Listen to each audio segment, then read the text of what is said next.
Teriak kemerdekaan dilantangkan siapa saja di mana saja. Sebuah berita baru memang membuat penduduk kota M bersemangat. Soekarno dan Hatta telah menjadi presiden dan wakil presiden pertama Indonesia. Sedang Syahrir sebagai Perdana Menteri. Orang-orang kota M mengeluh-elukan nama Bung Karno dan Bung Hatta sebagai orang yang telah memerdekakan Indonesia. Istilah baru yang kemudian populer pun muncul, proklamator. Kota M yang mungil membenahi diri.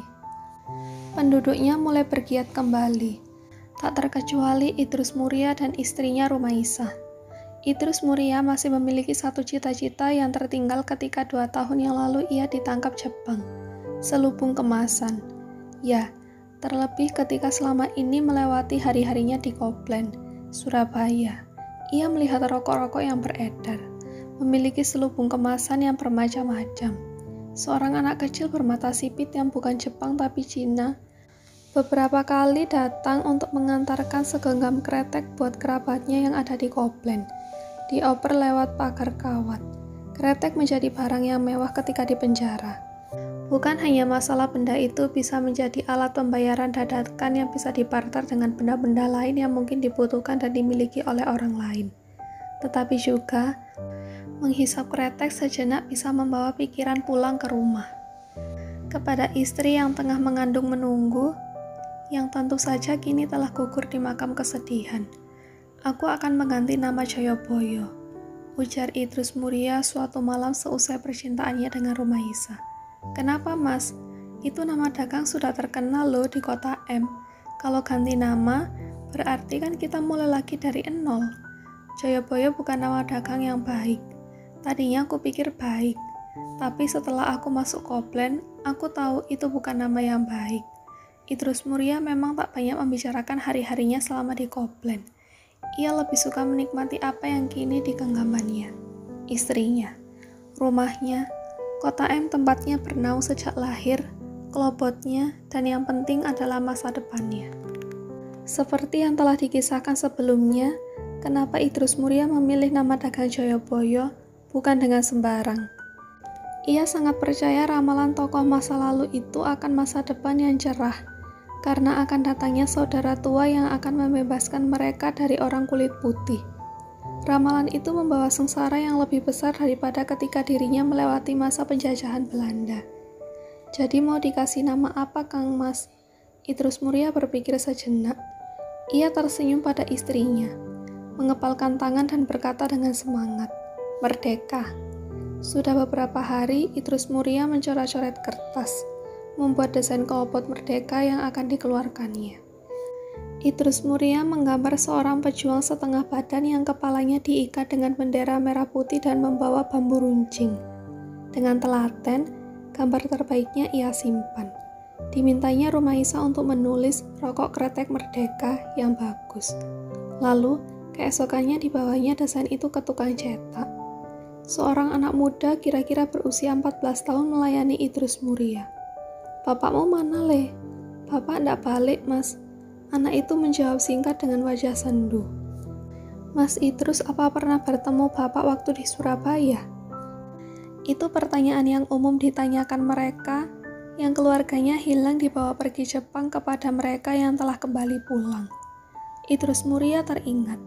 Ia dimasukkan ke sebuah truk bersama tahanan yang lain. Salah satunya si tukang cetak.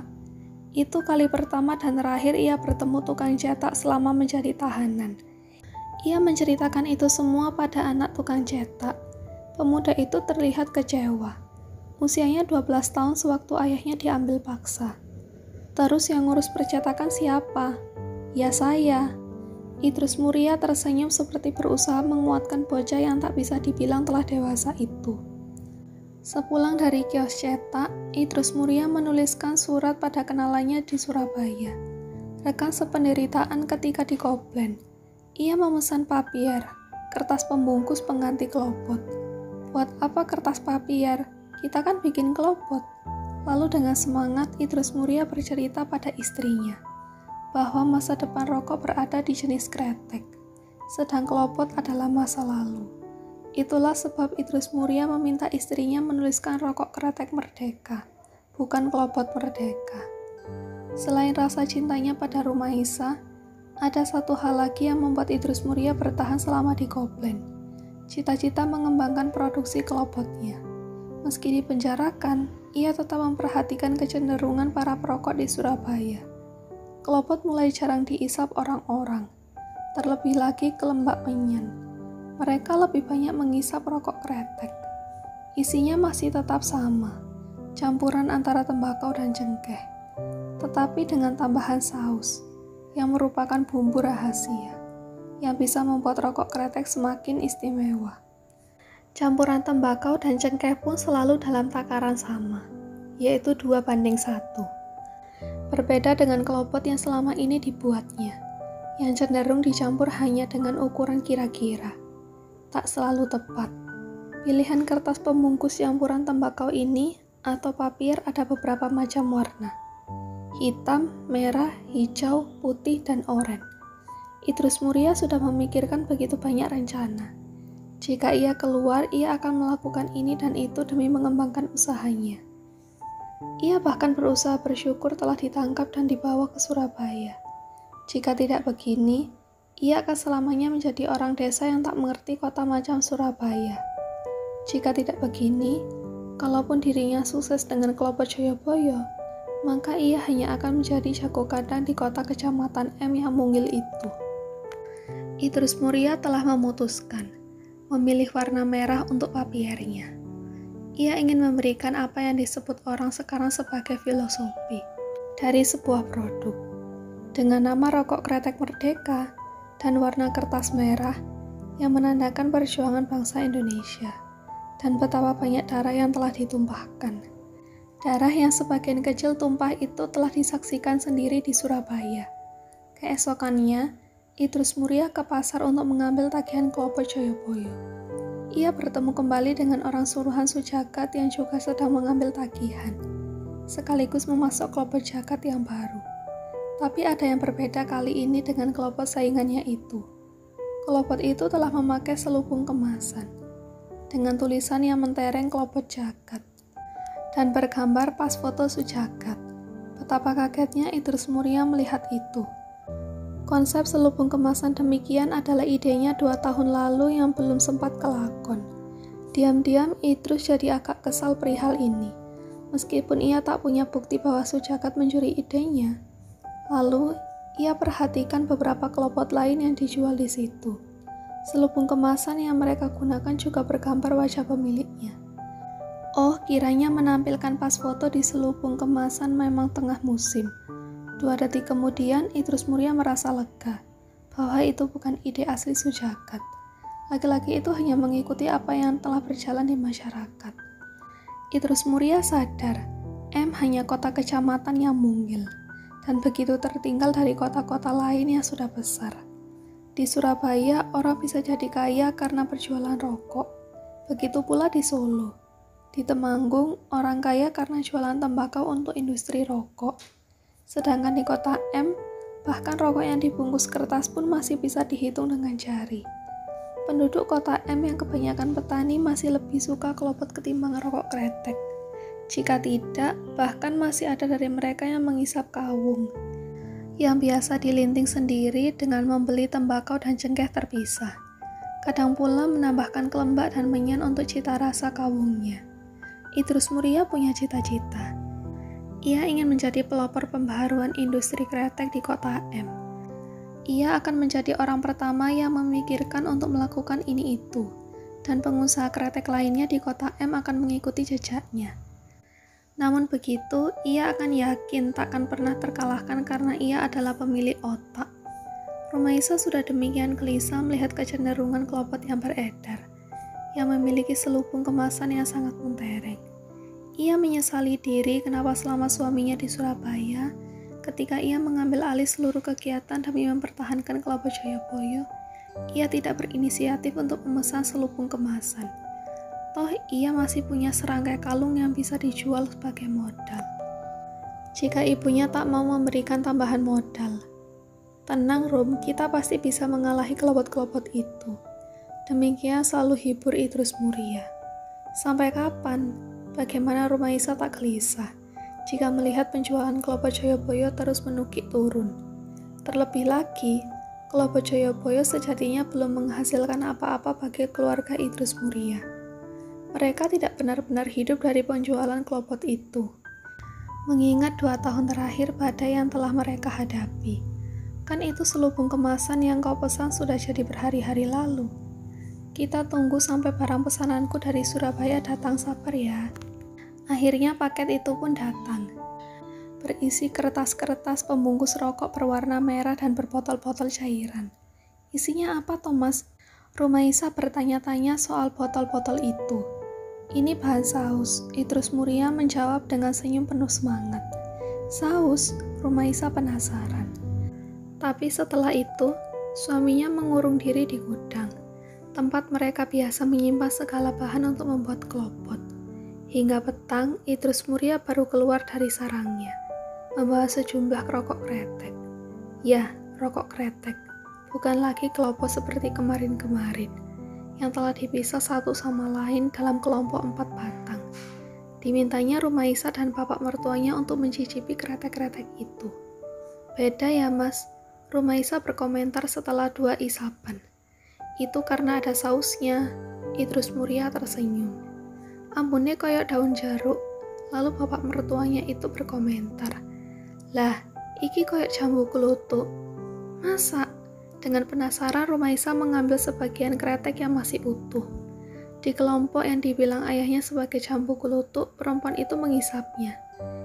Iya benar. Mereka sepakat, yang rasanya jambu kluthuk lebih enak dari rasa yang lainnya. Meskipun Idrus Muria bilang, campurannya tidak cuma saus rasa jambu kluthuk saja, tetapi ada rasa lain. Yang mendominasi tetap rasa jambu kluthuk. Malam itu, Idrus Muria meracik lebih banyak saus rasa jambu kluthuk agar keesokannya bisa dicampurkan ke campuran tembakau dan cengkeh kretek terbaru produksinya. Rokok kretek Merdeka. Dalam waktu singkat, rokok kretek Merdeka menjadi populer di kota M. Ia langsung mengalahkan klopot-klopot yang sudah ada. Beragam papier juga mulai marak diperjualbelikan terpisah. Tak cuma klopot agar bisa tingwe alias linting dewe. Bagi yang ingin mengisap kretek lebih murah. Idrus Muria tengah membicarakan kongsi dengan seseorang dari Magelang, agar rokok kretek Merdeka bisa juga beredar di sana.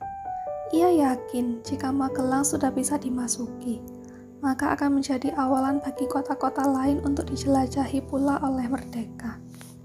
Pemberian nama Merdeka sangat lapas dengan momen yang tengah hangat dibicarakan. Orang-orang masih hangat membicarakan kemerdekaan Indonesia. Radio masih santer memberitakan masalah penjajahan, proklamasi, dan kemungkinan Belanda yang akan datang kembali ke Indonesia. Semua orang masih punya semangat nasionalisme yang berkobar-kobar di dadanya. Momen inilah yang telah dibaca dengan pandai oleh Idrus Muria. Lelaki yang memiliki apa yang disebut orang sekarang sebagai visi dan misi. Idrus Muria sudah bisa membelikan 2 rantai kalung untuk Rumaisa dan ibu mertuanya yang tempo lalu ia pinjam modal pengembangan usahanya. Kini, keluarga kecil mereka pun bisa hidup benar-benar dari usaha kreteknya. Idrus Muria punya 15 pelinting yang bekerja untuknya. Untuk itu, sedikit demi sedikit ia membangun rumah ibu kandungnya dengan bataku. Mertuanya, juru tulis yang tak lagi bekerja sebagai juru tulis, mengizinkan Idrus Muria membawa istrinya ke rumah ibu kandung Idrus Muria. Jika memang rumah itu sudah dibangun dengan lebih layak demi kenyamanan Rumaisa. Juru tulis kini ikut membantu Idrus Muria dalam hal hitung-hitungan dagang. Bisa dibilang ia adalah tangan kanan Idrus Muria. Toh ia juga salah satu perdana pengembangan rokok kretek Merdeka. Idrus Muria akan memindahkan pabrik kretek Merdeka ke rumah ibu kandungnya, di mana ia akan membangun satu ruang agar para pelinting bisa melinting dengan nyaman. Suatu hari, kembali Rumaisa tak merasa doyan makan. Ia meminta nasi yang baru diliwet dan mengepul sedap dijauhkannya dari dirinya sebab aromanya sangat mengganggu. Perempuan itu kembali berbadan 2. Idrus Muria menghujani istrinya dengan ciuman. Satu harapan berkembang lagi. Mereka akan punya penerus. Pengganti anak pertama mereka yang gugur 3 tahun yang lalu. Hari ini tiba-tiba jadi begitu cerah ceria bagi Idrus Mulia. Ia bisa melihat masa depannya dengan anak-anak yang mengelilingi di sebuah rumah yang layak, yang ia bangun sendiri dari keringat dan uangnya. Ia juga yakin akan bisa menjaga ibunya yang renta dengan baik hingga akhir hayatnya, juga mertuanya. Memang kota M hanya kota kecamatan yang kecil, di mana orang satu dan yang lain bisa saling mengenal dengan mudah. Tetapi Idrus Mulia merasa kini dirinya lebih populer. Sepopuler juru tulis dulu ketika masih bekerja sebagai pegawai Belanda. Orang-orang menegurnya ketika di jalan, mengenalnya sebagai juragan kretek merah, kretek merdeka. Kiranya warna kertas merah itu cukup provokatif dan membuat semua orang ingat padanya. Hari menjelang siang, Idrus Mulia tengah menunggui para pekerjanya melinting, sambil berdiri merokok melihat orang-orang lewat di depan rumahnya yang tengah dibangun. Dua kuli muncul mengangkat sebatang kayu fondasi. Kuli yang di belakang meminta yang di depan untuk berhenti sejenak. Dari kantongnya yang dikeluarkan sebungkus kretek. Diambilnya sebatang dan diisapnya kretek berwarna merah itu. Sejenak Idrus Mulia tersenyum, mengira itu adalah kretek merdeka miliknya. Tapi matanya awas menangkap gambar yang ada di selubung kemasan itu berbeda dari gambar kretek merdeka. Tak ada gambar bambu runcing di situ. Idrus Mulia meminta kuli itu berhenti sebentar dan melihat gambar di selubung kemasan kretek yang dibawanya. Dibacanya rokok kretek proklamasi. Dengan gambar yang sangat provokatif, profil wajah Bung Karno lengkap berpeci dengan sebatang kretek merah di bibirnya. Lalu dibacanya tulisan kecil di bawah gambar itu. Dikeluarkan oleh pabrik Sujagat, kota M. Selintas Idrus Mulia teringat hari ketika ia memukul Sujagat di pasar. Ia tahu, kini laki-laki dulu temannya itu tengah melancarkan tinju balasannya ke wajah Idrus.